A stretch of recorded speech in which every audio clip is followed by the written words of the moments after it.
आप देख रहे हैं सिटी न्यूज और मैं हूं सुप्रिया जोसेफ। आइए खबरों की शुरुआत करते हैं आज की सुर्खियों से। इस हेडलाइंस के प्रायोजक है स्टाइल बाजार, स्टाइलिंग योर फैमिली। गिरिडीह के विकास को लेकर चेंबर ऑफ कॉमर्स ने की सांसद के साथ बैठक। कई मुद्दों पर हुई गंभीर चर्चा। विकास का ब्लूप्रिंट तैयार। सिविक एक्शन प्लान के तहत सीआरपीएफ ने शहरी क्षेत्र में एक कंप्यूटर और एक सिलाई सेंटर का कराया उद्घाटन। ग्लोबल आईटी सॉल्यूशन और उषादीप टेलरिंग सेंटर को मिली जिम्मेवारी। कमांडेंट अनिल भारद्वाज ने प्रशिक्षुओं को दी शुभकामनाएं। सेंट्रल पीठ में फिर ध्वस्त किए गए कई अवैध खंते। कोयला माफियाओं में हड़कंप। मुफस्सिल पुलिस और सीसीएल सुरक्षा ने की कार्रवाई। और मुख्यमंत्री कृषि आशीर्वाद योजना को लेकर डीडीसी ने की प्रेस वार्ता। कहा, योजना की सफलता के लिए चल रही है गंभीर तैयारी। कृषकों को मिलेगा इसका भरपूर लाभ।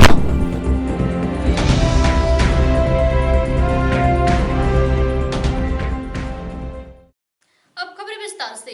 होटल ऑर्बिट में बुधवार को चैंबर ऑफ कॉमर्स के पदाधिकारियों की एक बैठक गिरिडीह सांसद के हाथों की गई। इस दौरान उपस्थित लोगों ने गिरिडीह के विकास को लेकर कई सुझाव दिए। गिरिडीह जिला चैंबर ऑफ कॉमर्स के पदाधिकारियों की एक बैठक बुधवार को स्थानीय ऑर्बिट होटल में की गई।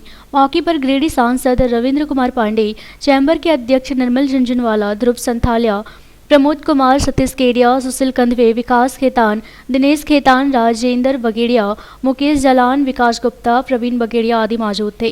बताया गया कि गिरिडीह के सर्वांगीण विकास को लेकर यह आवश्यक बैठक बुलाई गई थी। इस दौरान उपस्थित लोगों ने विकास संबंधित कई सुझाव एवं मांग सांसद के समक्ष रखे, जिसमें बिजली समस्या से निपटने के लिए जसीडीह करहरबारी 132 केवीए लाइन का काम जल्द शुरू करने, जबकि बेंगाबाद 32 केवीए लाइन का कार्य शीघ्र पूर्ण करने का सुझाव दिया गया। साथ ही जिले की संपूर्ण बिजली वितरण व्यवस्था डीवीसी को प्रदान करने की मांग की गई।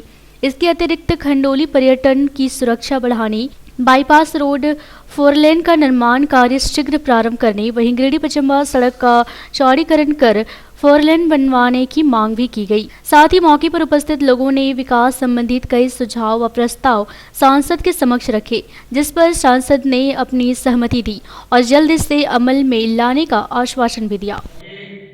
नगर प्रशासन ने इस सड़क से भारी वाहन का परमिट माने विकास कर दिया है। वन में कर दिया टुंडी रोड से धनबाद टुंडी की भारी वाहन के चलते वो सड़क इतनी जर्जर हो गई है कि उस सड़क पे धूल का गुबार है।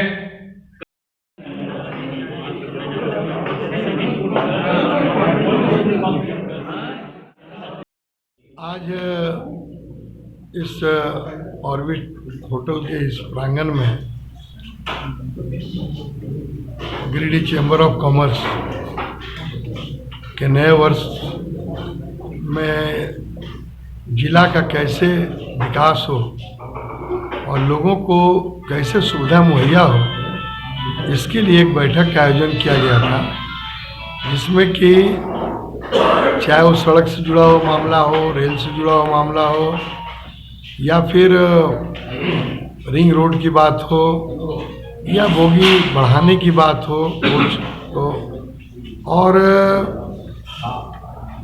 वर्तमान में जो बिजली की व्यवस्था है वो कैसे ठीक हो, इस पर चर्चाएं हुई हैं।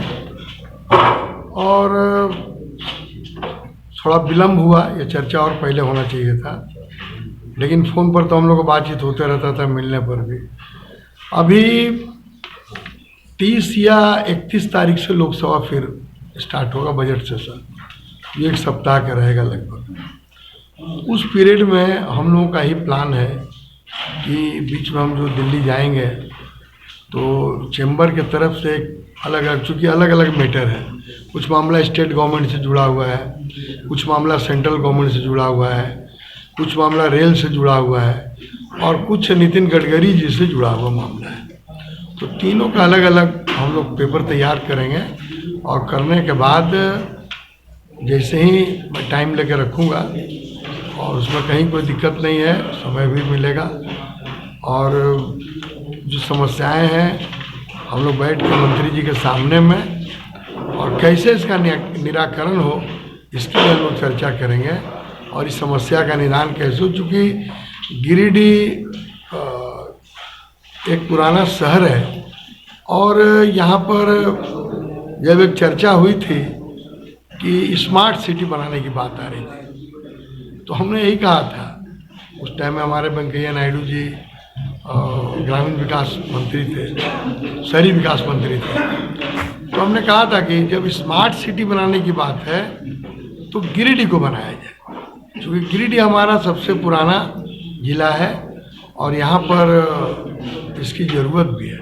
आप टाटा को या रांची को क्या स्मार्ट बनाइएगा, वो तो ऑलरेडी स्मार्ट है। तब वेंकैया नायडू साहब ने एक बात कहा, आज भी हमको याद है, लिखित रूप में कहा, जब हमने लिख के दिया तो, कि देखो भाई स्मार्ट सिटी कब बनेगा, कितना दिन में बनेगा, ये कोई अभी नहीं कह सकता कि कितना दिन में रेडी हो जाएगा। लेकिन हम गिरिडीह को तुम्हारे कहने पर इसको हम अमृत योजना में जोड़ देते हैं कि हजारों करोड़ रुपया नगर निगम में आएगा और उससे शहर का तुम्हारा कोई काम नहीं बचेगा, बशर्ते कि आपके जो चेयरमैन हैं, आपके जो आपके जो मेयर हैं, आपके जो डिप्टी मेयर हैं और पूरा जो उनका वार्ड कमिश्नर है, वो लोग अच्छा प्लान करके प्रपोजल को भेजेंगे तो पैसा का कोई कमी नहीं है और गिरिडीह शहर ऑटोमेटिक स्मार्ट हो जाएगा। तो आज हम लोग देख भी रहे हैं, बहुत सा काम हो भी रहा है, कुछ पाइपलाइन में है, कुछ होने वाला है, तो निश्चित रूप से इस पर चर्चाएं होंगी आगे। चैम्बर ऑफ कॉमर्स की गिरिडीह के या गिरिडीह जिला के समुचित सर्वांगीण विकास के लिए एक महत्वपूर्ण बैठक हमारे आदरणीय एमपी साहब रविंद्र पांडे जी के साथ आज चैम्बर ऑफ कॉमर्स की आयोजित की गई है। हम लोग ने विभिन्न समस्याओं से एमपी साहब को अवगत कराया है और एमपी साहब ने आश्वासन भी दिया है और हमें उम्मीद भी है, क्योंकि पूर्व में भी जो हावड़ा कोलकाता के लिए यहाँ बोगी नहीं थी, एमपी साहब के प्रयास से चैम्बर ने जरूर कंधे से कंधा मिला के उनके साथ दिया, लेकिन एमपी साहब का प्रयास था कि आनंद विहार एक्सप्रेस में जो है बोगियाँ जुड़ी। आनंद विहार एक्सप्रेस जो है, जो आनंद विहार से चलती थी, वो अब पटना से कोलकाता चलने लगी और लगभग समय पर लोग पहुंचने लगे। कोलकाता जाने में बहुत आराम हो गया। 2 दिन पहले अखबारों में भी आया और लगातार एमपी साहब से हम लोग की बातें भी हो रही थी। पारसनाथ मधुबन होते हुए गिरिडीह रेल लाइन और गिरिडीह से टुंडी होते हुए धनबाद रेल लाइन, हम लोग एमपी साहब को धन्यवाद करेंगे कि आज से 3 दिन पहले इन्होंने रेल मंत्री जी से मुलाकात की है और इस समस्या को रखा है। रेल मंत्री पीयूष गोयल जी ने आश्वासन दिया है कि बहुत जल्द इस पर जो है काम शुरू होगा और हम लोग एमपी साहब पर भरोसा करते हैं कि आज भी हम लोग जो मुद्दे रख रहे हैं, जो समस्याएं रख रहे हैं, एमपी साहब जनहित में, गिरिडीह जिला के जनहित में, गिरिडीह लोकसभा क्षेत्र के जनहित में सारी समस्याओं को गंभीरता से लेंगे। ग्लोबल आईटी सॉल्यूशन एवं मूसादीप सिलाई ट्रेनिंग सेंटर में निःशुल्क कंप्यूटर व सिलाई प्रशिक्षण का गुरुवार को विधिवत उद्घाटन किया गया। मौके पर सीआरपीएफ कमांडेंट सहित कई गणमान्य लोग मौजूद थे। सीआरपीएफ 7वीं बटालियन के सौजन्य से सिविक एक्शन प्रोग्राम के तहत गुरुवार को युवक युवतियों के लिए निःशुल्क बेसिक कंप्यूटर कोर्स एवं सिलाई प्रशिक्षण कार्यक्रम की शुरुआत कराई गई। उक्त कार्यक्रम के तहत सबसे पहले स्टेट बैंक रोड स्थित ग्लोबल आईटी सॉल्यूशन में कंप्यूटर प्रशिक्षण कार्यक्रम का उद्घाटन सीआरपीएफ कमांडेंट अनिल भारद्वाज के हाथों कराया गया। मौके पर संस्थान के निदेशक सुमित गुप्ता, द्वितीय कमान अधिकारी अनिल शर्मा, उप कमांडेंट सुभाष वाजपेयी समेत अन्य कई प्रमुख लोग मौजूद रहे। यहां उद्घाटन कार्यक्रम के बाद श्री भारद्वाज ने तमाम युवक युवतियों को शुभकामनाएं दी। बहुत एक अच्छी चीज़ है, अच्छी शुरुआत है। सरकार की तरफ से पहले बहुत सारे ज़रूरी चीज़ है आज के ज़माने में। कंप्यूटर की जो नॉलेज है, बहुत ही अच्छी फैकल्टी है सिखाने वाली हैं। आपको जानते हैं सारे ग्लोबल आईटी स्किल्स होती हैं। स्किल डेवलपमेंट के लिए सरकार चाहती है कि बच्चों को डिफरेंट स्किल्स के अंदर जागरूक किया जाए, उनको ट्रेनिंग दिया जाए ताकि वो अपना रोज़गार पा सकें और रोज़गार के अलावा भी कोई अपना काम स्टार्ट कर सके। तो उसी के तहत एक प्रोग्राम है ये। फ़िलहाल अभी एक बेसिक कंप्यूटर कोर्स होगा आपका, 1 महीने में आप सीख पाएँ, कंप्यूटर को समझ पाएँ। और जो लोग समझते हैं कि नहीं हमें बहुत रुचि है इसके अंदर और आगे फिर एडवांस कोर्स कर सकते हैं आप इसमें। ये तो स्टार्टिंग है कि खाली एक आपका एक अवेयरनेस है कंप्यूटर से, वैसे जानते होंगे मोस्टली लोग आजकल सब चीज़ें हैं, पर फिर भी एक ऑर्गेनाइज वे में ग्लोबल आईटी सॉल्यूशंस आपको मालूम है ग्रेडी में एकदम से बहुत बढ़िया है, यहाँ पर टॉप नंबर 1 पर चलता है पूरा। आप लोग जानते भी हैं, करते भी होंगे यहाँ पर, इसीलिए हमने इनको चूज़ किया ताकि ये अच्छे से आपको बता सकें। और आप इस कोर्स को भी करने के बाद में आप चाहें तो एडवांस कोर्स भी कर सकते हैं। और जब आपके अंदर स्किल्स पूरी आ जाती है कंप्यूटर की, कंप्यूटर का बेसिक है, वर्ड है और डिफरेंट लैंग्वेज जो भी चाहेंगे आप एडवांस में करना चाहेंगे आगे, उसके बाद फिर क्या है आप आगे जा कर के अपनी किसी भी जॉब में आप अप्लाई कर सकते हैं या फिर अपना कोई काम स्टार्ट कर सकते हैं। ग्लोबल आईटी सॉल्यूशन के बाद श्री भारद्वाज पहुंची अर्काघाट रोड स्थित उत्सदीप सिलाई ट्रेनिंग सेंटर। यहां सिविक एक्शन प्रोग्राम के तहत युवतियों व महिलाओं को सिलाई प्रशिक्षण दिया जाएगा। यहां भी सिलाई कार्यक्रम का उद्घाटन उनके द्वारा कराया गया। बताया गया कि बेरोजगार युवक युवतियों को प्रोत्साहन देने के लिए इस तरह के कार्यक्रम संचालित किए जाते हैं ताकि वह आत्मनिर्भर हो सके। यहाँ पे आप लोगों की मदद के लिए है।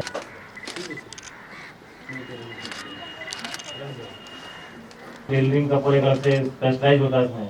बाहर जाएंगे तो मिलेंगे कटिंग वाला कटिंग ही करेगा, सिर्फ कटिंग एक्सपर्ट है। तो कोशिश करना आपने बेसिक सीखना, सारा जानकारी ले लें अधिक से।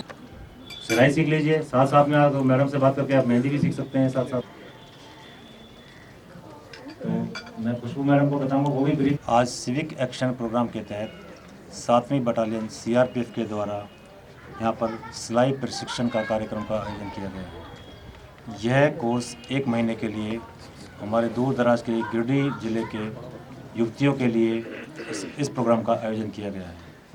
स्किल डेवलपमेंट के तहत एक ये मुहिम है, एक ये प्रयास है केंद्र सरकार के द्वारा, हमारे प्रधानमंत्री के द्वारा स्किल डेवलपमेंट के ऊपर बहुत जोर दिया गया है। उसी के तहत यहाँ पर हमने 30 युवतियों को सिलाई की ट्रेनिंग और 15 बच्चे बच्चियों को कंप्यूटर ट्रेनिंग का आज उनका शुरुआत कराया गया है।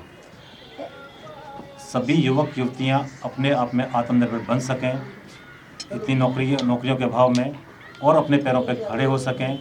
तो उसी के तहत ये सरकार के द्वारा स्कीम चलाई जा रही है जो कि CRPF के माध्यम के द्वारा उसको इम्प्लीमेंट किया जा रहा है। यहाँ के युवक युवतियों को हमने बताया है कि इस प्रोग्राम का उद्देश्य क्या है और किस प्रकार से इसका लाभ उठा सकते हैं। इससे वो आत्मनिर्भर बनेंगे, अपने पैरों पर खड़े होंगे और अपने परिवार को अच्छे प्रकार से लुक आफ्टर कर सकते हैं। उसी के तहत आज सिलाई 1 महीने का बेसिक सिलाई टीचिंग का इनका एक कोर्स है ये, और 15 हमने बच्चों को बेसिक कंप्यूटर कोर्स के लिए भी आज यहाँ पर स्टार्ट कराया गया है। सिलाई में बिल्कुल बेसिक चीज़ों से स्टार्ट करूँगी। मामूली सी सिलाई टाकते कैसे हैं, हुक बटन काज से स्टार्ट करना है और कटिंग थ्योरी और ब्लाउज सूट तक मैं आप लोगों को बताने की कोशिश करूँगी। इस 1 मंथ में मैं जितना ज़्यादा आप लोग को सिखा सकूँ, आप लोग भी थोड़ा ध्यान देंगे और कंटिन्यू रहेंगे तो 1 मंथ भी कम समय नहीं है, काफ़ी कुछ सीख जाएंगे। इतना तो सिखा दूंगी कि आप घर पे अपना और आसपास के कुछ छोटा मोटा रोजगार तक कर सकें। मैं कोशिश करूंगी, थोड़ा आप लोग भी कॉपरेट कीजिए। पुलिस और सीसीएल सुरक्षा के द्वारा गुरुवार को सेंट्रल पीट में संचालित कई अवैध खंडों को ध्वस्त किया गया। इस दौरान कोयला के अवैध कारोबारियों को चेतावनी भी दी गई। सेंट्रल पीट में पुलिस और सीसीएल सुरक्षा ने संयुक्त अभियान चलाकर कई अवैध खंते को जमींदोज किया।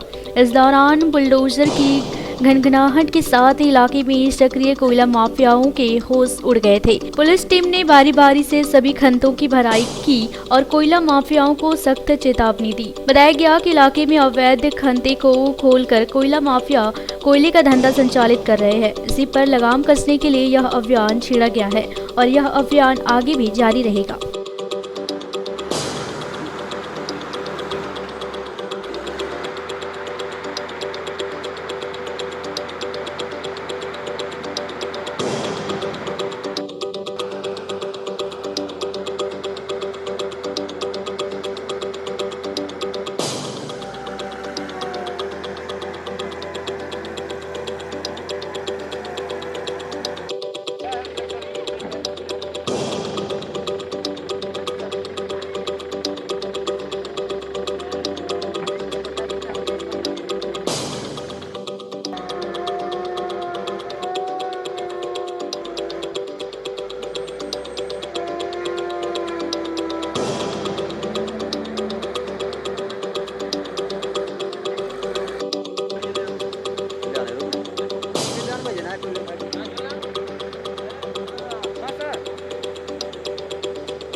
साथ डोजिंग हो रहा है। कितना घंटा डोजिंग हुआ अभी तक? 15 हो गया सर। क्या नाम हुआ आपका? रामकृष्ण नगर।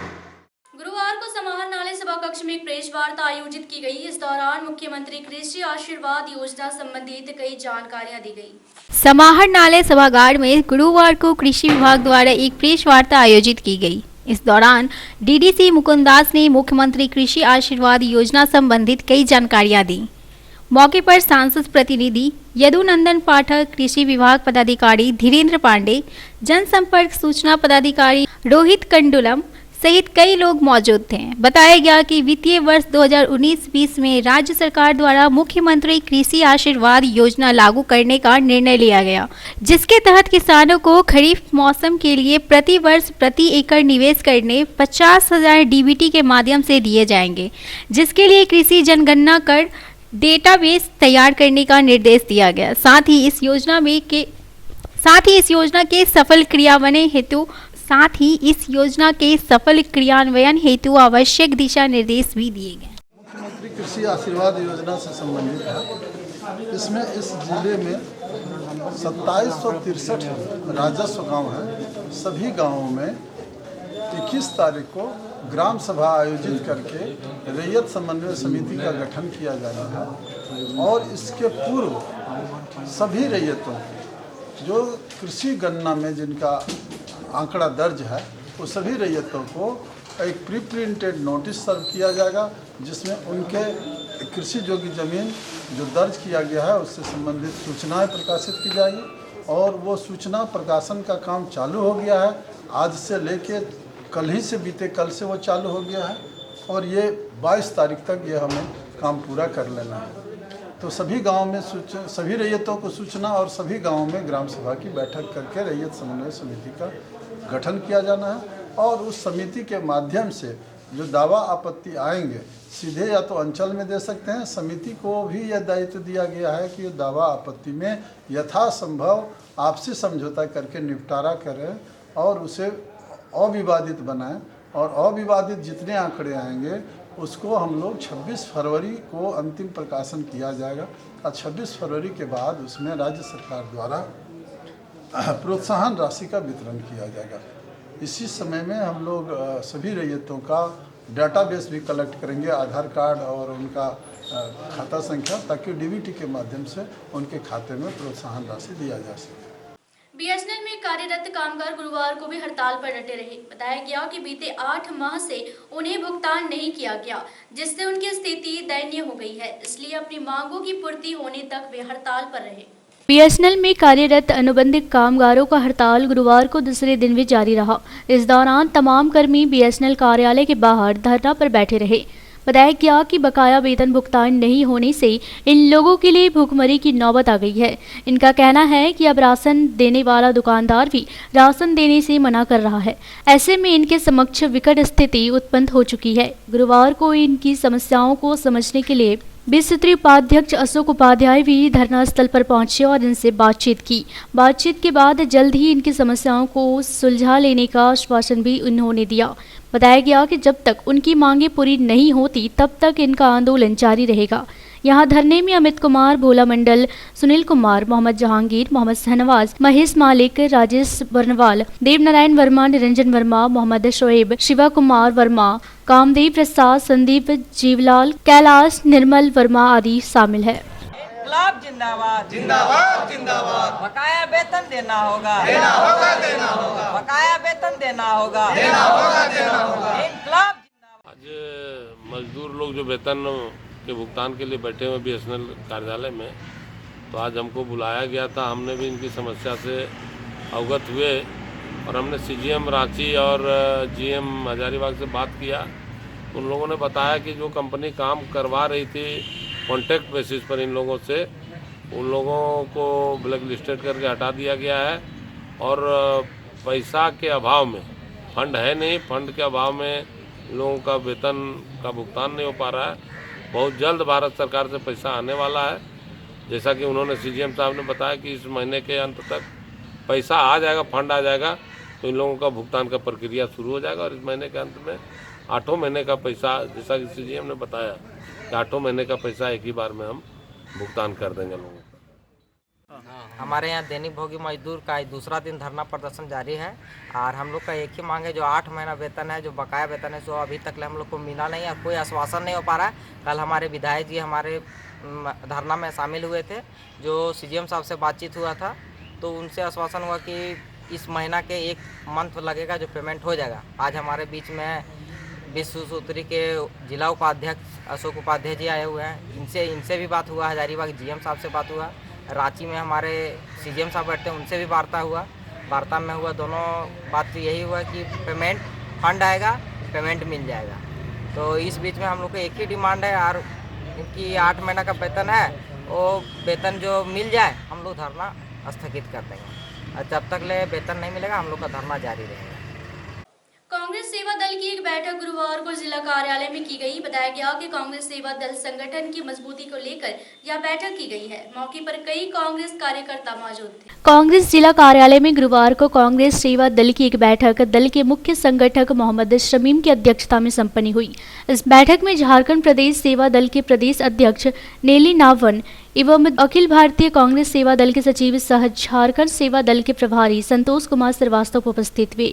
वहीं इस मौके पर यंग ब्रिगेड के संयोजक विवेकानंद चौधरी, जिला कांग्रेस कमेटी के अध्यक्ष नरेश वर्मा, नगर कांग्रेस कमेटी के अध्यक्ष महमूद अली खान, जिला कांग्रेस के उपाध्यक्ष सब्बन खान, कृष्णा सिंह, मोहम्मद सद्दाम, तनवीर हयात, गोविंद तुरी, सैफुद्दीन खान, प्रोफेसर मुकेश साहू, सबा अहमद, ममता सिन्हा, गोपा रानी दास, मोहम्मद सिकंदर, सलीम कुरैशी, गोल्डन रिजवी सहित अन्य कई लोग उपस्थित थे। बताया गया कि सेवा दल कांग्रेस पार्टी की रीढ़ है।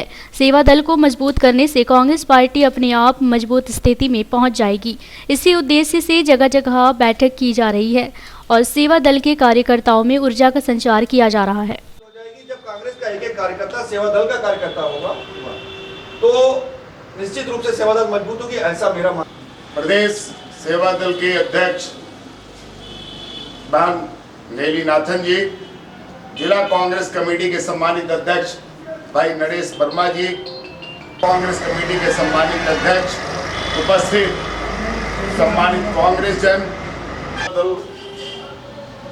कांग्रेस के अंदर अपना एक विशिष्ट पहचान रखने वाला संगठन था। देखिए, कांग्रेस अध्यक्ष आदरणीय राहुल गांधी जी ने कांग्रेस सेवा दल को एक संदेशा दिया था और उसी को अमलीजामा पहनाने के लिए हम झारखंड के विभिन्न जिलाओं का दौरा कर रहे हैं सेवा दल संगठन की मजबूती के लिए।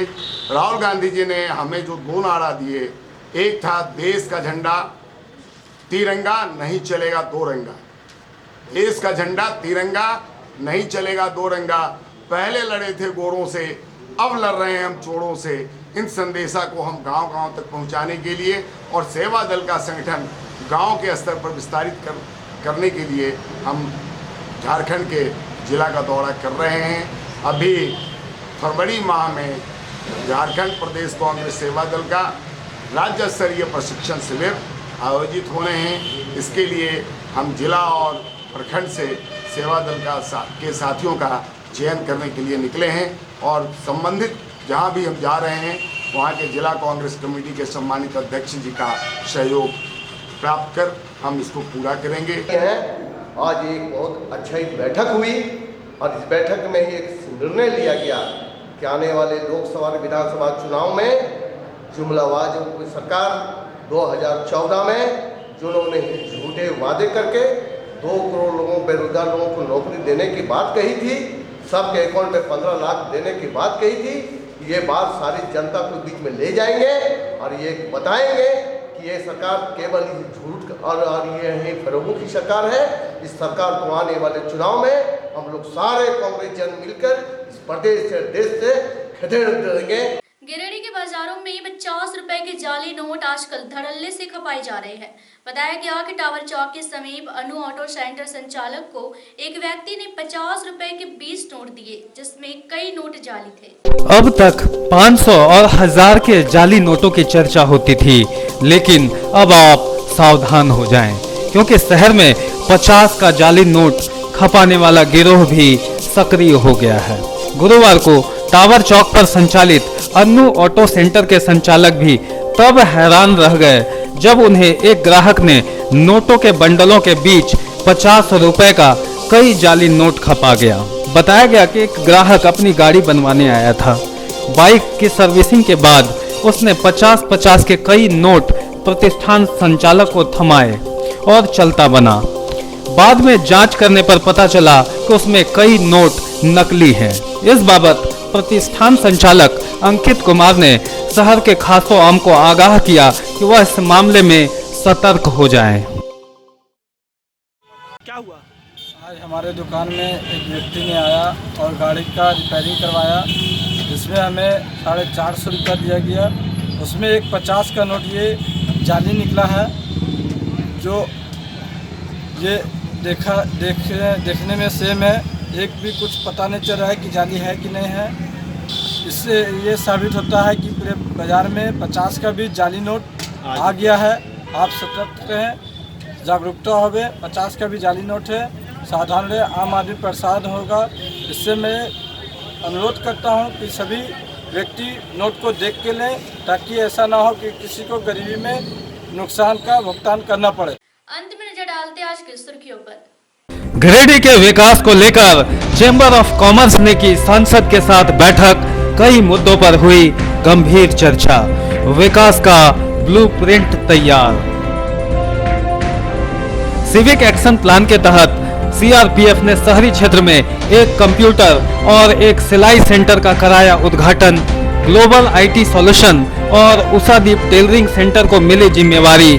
कमांडेंट अनिल भारद्वाज ने प्रशिक्षुओं को दी शुभकामनाएं। सेंट्रल पीठ में फिर ध्वस्त किए गए कई अवैध खंते।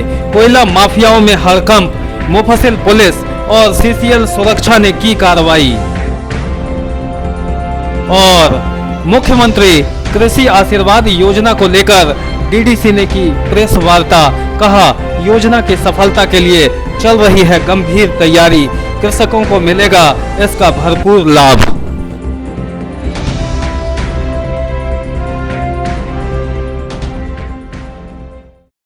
तो ये था हमारा आज का अंक। आज के अंक में बस इतना ही। अगले अंक में फिर से मुलाकात होगी कुछ अन्य खबरों के साथ। तब तक ले दीजिए हमारी पूरी टीम को इजाजत। नमस्कार।